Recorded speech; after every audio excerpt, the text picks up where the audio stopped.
Bienvenue dans le podcast de la Fée Résiliente. Ce podcast est là pour parler de résilience, donner des moyens de dépasser les difficultés de la vie. Son contenu, je suis certaine, va vous inspirer, vous motiver pour devenir acteur, actrice de votre vie et ne plus subir, vous encourager à grandir, à évoluer avec plus de clarté.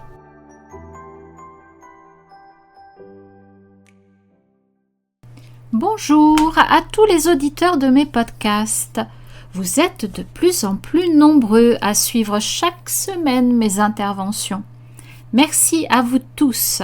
C'est un encouragement pour moi à poursuivre, à développer différents sujets autour de la résilience et à vous offrir mon aide pour cheminer vous aussi vers la résilience. Si ce n'est déjà fait, abonnez-vous ici et maintenant et activez la petite cloche pour être averti en temps et en heure de la sortie de tout nouveau podcast.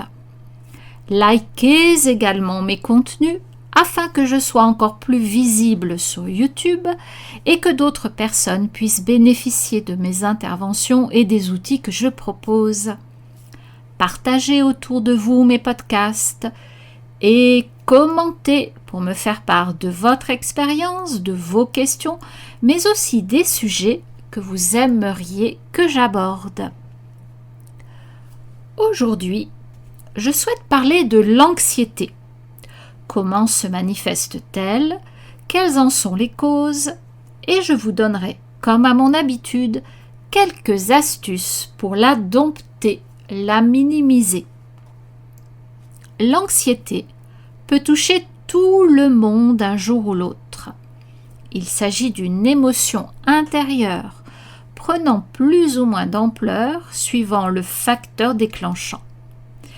Elle se manifeste sous forme de peur, une sensation d'oppression nous paralysant et affectant notre discernement. Elle survient lors de situations stressantes, imprévues ou d'attente. Les raisons de son apparition peuvent être multiples. Il est intéressant d'en prendre conscience pour tenter de ne pas revivre les mêmes circonstances et ne pas raviver ou laisser s'amplifier l'anxiété. Ressentir de l'anxiété, une anxiété pas trop importante bien sûr, est normal. C'est une réaction de votre corps face à un stress et une période d'adaptation pour faire face à ce stress.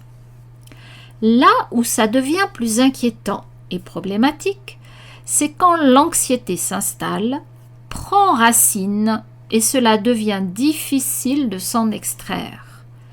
Notre vie et nos relations s'en trouvent alors perturbées. Cette anxiété peut se déclarer de multiples façons, genre la crise d'angoisse soudaine, alors que vous ne vous y attendiez pas, la sensation que votre poitrine se serre, que la respiration devient plus difficile, que le mental ne réagit plus et que vous vous sentez perdu. C'est la panique. Les TOC, troubles obsessionnels compulsifs, caractérisés par des obsessions, des compulsions qui s'installent pour essayer de pallier à l'anxiété.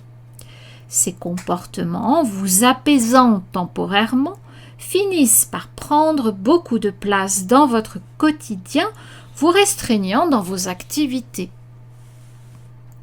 L'agoraphobie ou la peur de la foule, une sensation d'oppression dès que vous êtes entouré de plusieurs personnes dans un espace réduit, confiné. Les phobies, des réactions de peur plus ou moins intenses face à une situation, un objet, une bête, des peurs souvent irrationnelles. L'anxiété sociale, des difficultés à interagir avec votre environnement social, peur d'aller au-devant des autres. La peur d'être jugé, critiqué, voire humilié par les autres. Il vous est alors inconcevable de parler en public, de rencontrer de nouvelles personnes, de participer à des activités de groupe. Vous évitez toute interaction sociale et vous isolez de plus en plus, augmentant le taux d'anxiété malheureusement. Cela peut aussi se traduire par une anxiété constante, généralisée. L'inquiétude constante et excessive pour tout le monde. Celle-ci persiste, quelles que soient les circonstances, allant jusqu'à vous pourrir la vie. Vous imaginez toujours le pire, même s'il n'y a aucune raison apparente de s'inquiéter. Si l'anxiété s'installe, elle peut générer d'autres symptômes, d'autres affections telles que fatigue chronique, dépression, troubles alimentaires, addiction, etc. Apprenez à reconnaître vos symptômes et faites-vous aider pour éradiquer cette anxiété. Il est extrêmement difficile de s'en extirper seul. Sachez que je peux vous aider à ce sujet. Avec bienveillance, je suis une oreille attentive, sans jugement aucun. Après un entretien individuel, je vous proposerai des outils, des exercices pour gérer votre anxiété et petit à petit la faire disparaître. Vous voulez en savoir plus sur la nature de mon accompagnement ? Posez-moi vos questions par téléphone.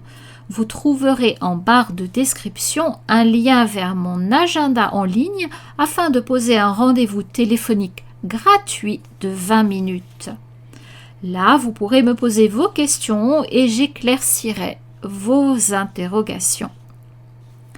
Revenons au sujet du jour, l'anxiété.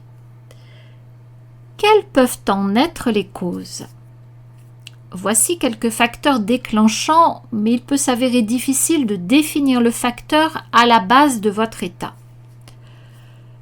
Le mental, avec sa façon de penser, d'agir, peut être source d'anxiété. Comme je vous en ai déjà parlé dans de précédents podcasts, il a la fâcheuse tendance à monter des scénarios, à amplifier une situation, à surestimer les difficultés ou les dangers. L'enfance vécue de manière plus ou moins traumatisante. Des situations vécues dans l'enfance peuvent laisser des traces et expliquer que dans un certain contexte, la peur de revivre un traumatisme, l'anxiété fait surface et nous immobilise. L'état de votre microbiote et ou une fonction altérée de nos organes peuvent générer de l'anxiété. Il y a une véritable alchimie intérieure qui opère. Il est essentiel de cultiver l'homéostasie, c'est-à-dire maintenir l'équilibre de l'organisme, réguler les fonctions physiologiques. Les événements traumatisants peuvent également déclencher l'anxiété. Oui, la vie n'est pas un long fleuve tranquille.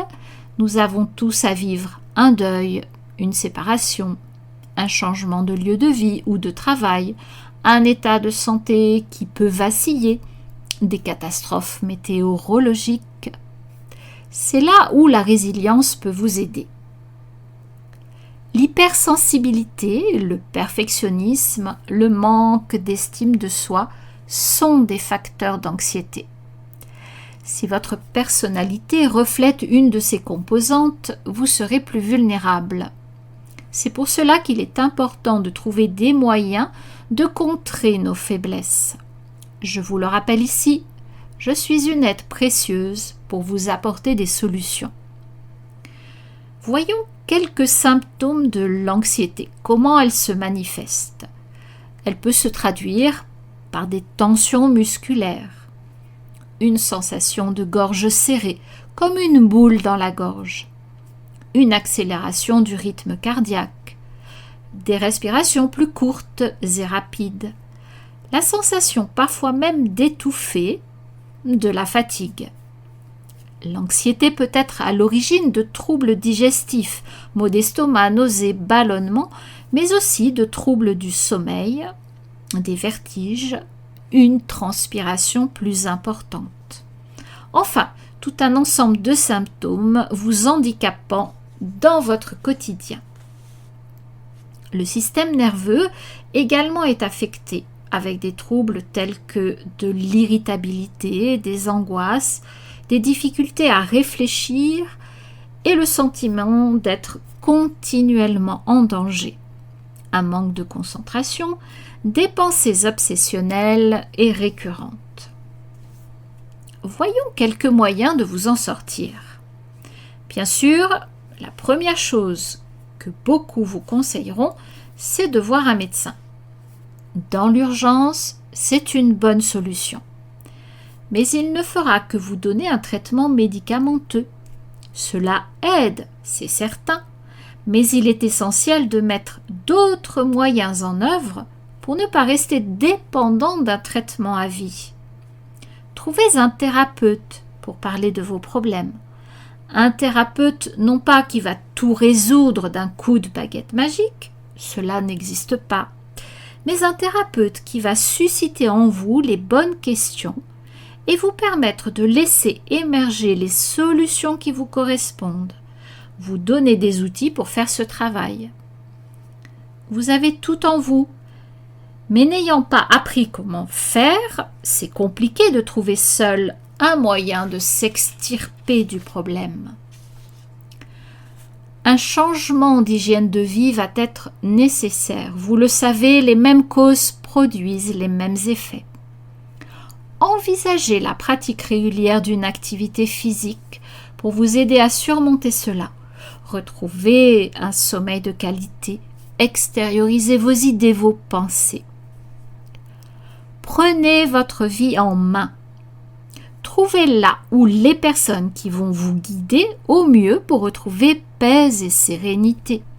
Tout est possible, tout est réalisable, mais le point de départ reste l'action. Sans action, pas de changement. Sans changement, pas d'amélioration. Je vous laisse sur ces belles paroles pour aujourd'hui et vous dis à bientôt. N'oubliez pas, vous pouvez faire appel à mes services. Cliquez en dessous dans la barre de description, vous aurez toutes mes coordonnées.